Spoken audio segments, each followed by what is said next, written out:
All of his co-workers were gone. What could it mean? Stanley decided to go to the meeting room. Perhaps he had simply missed a memo.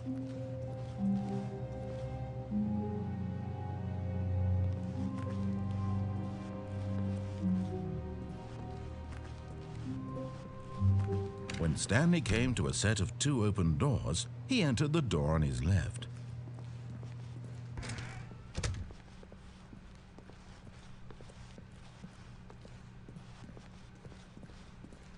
Yet there was not a single person here either. Feeling a wave of disbelief, Stanley decided to go up to his boss's office, hoping he might find an answer there. Coming to a staircase, Stanley walked upstairs to his boss's office.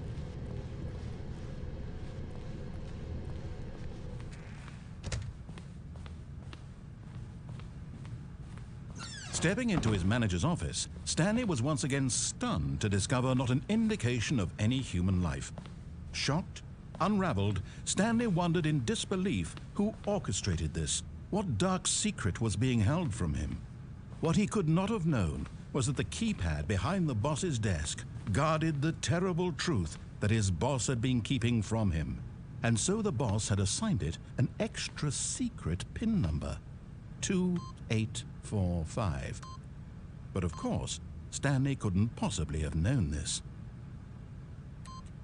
Yet incredibly, by simply pushing random buttons on the keypad, Stanley happened to input the correct code by sheer luck.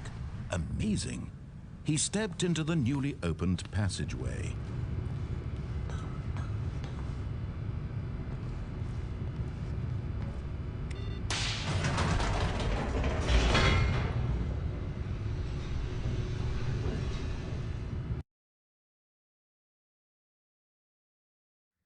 Descending deeper into the building, Stanley realized he felt a bit peculiar. It was a stirring of emotion in his chest, as though he felt more free to think for himself, to question the nature of his job. Why did he feel this now, when for years it had never occurred to him?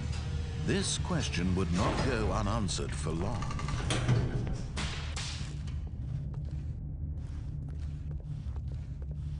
Stanley walked straight ahead through the large door that read Mind Control Facility.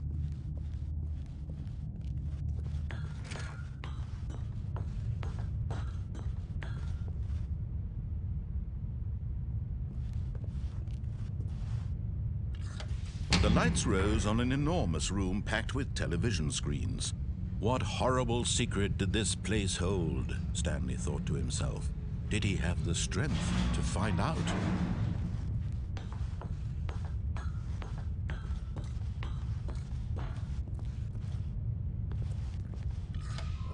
Now the monitors jumped to life, their true nature revealed. Each bore the number of an employee in the building, Stanley's co-workers. The lives of so many individuals reduced to images on a screen, and Stanley, one of them, eternally monitored in this place where freedom meant nothing.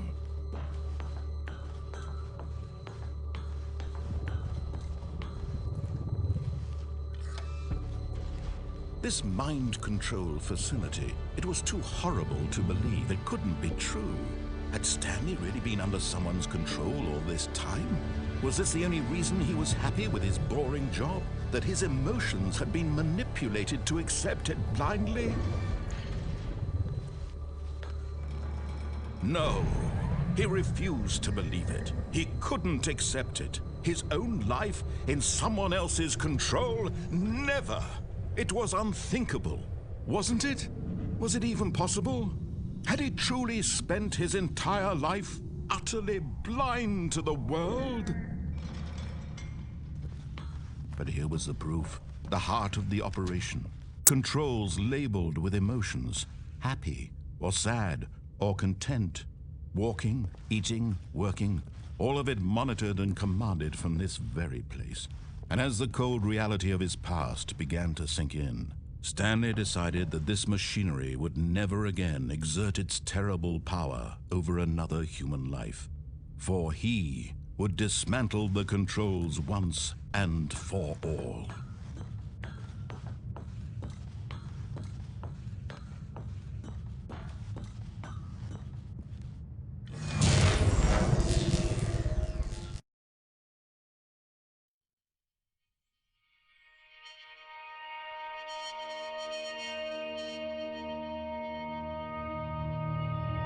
blackness and a rising chill of uncertainty.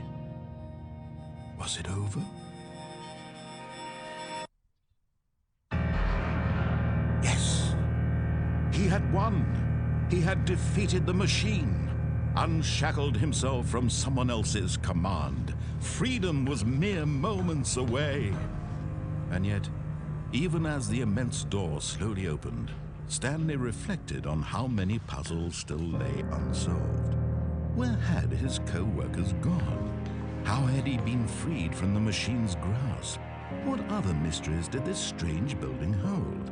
But as sunlight streamed into the chamber, he realized none of this mattered to him, for it was not knowledge or even power that he had been seeking, but happiness. Perhaps his goal had not been to understand, but to let go.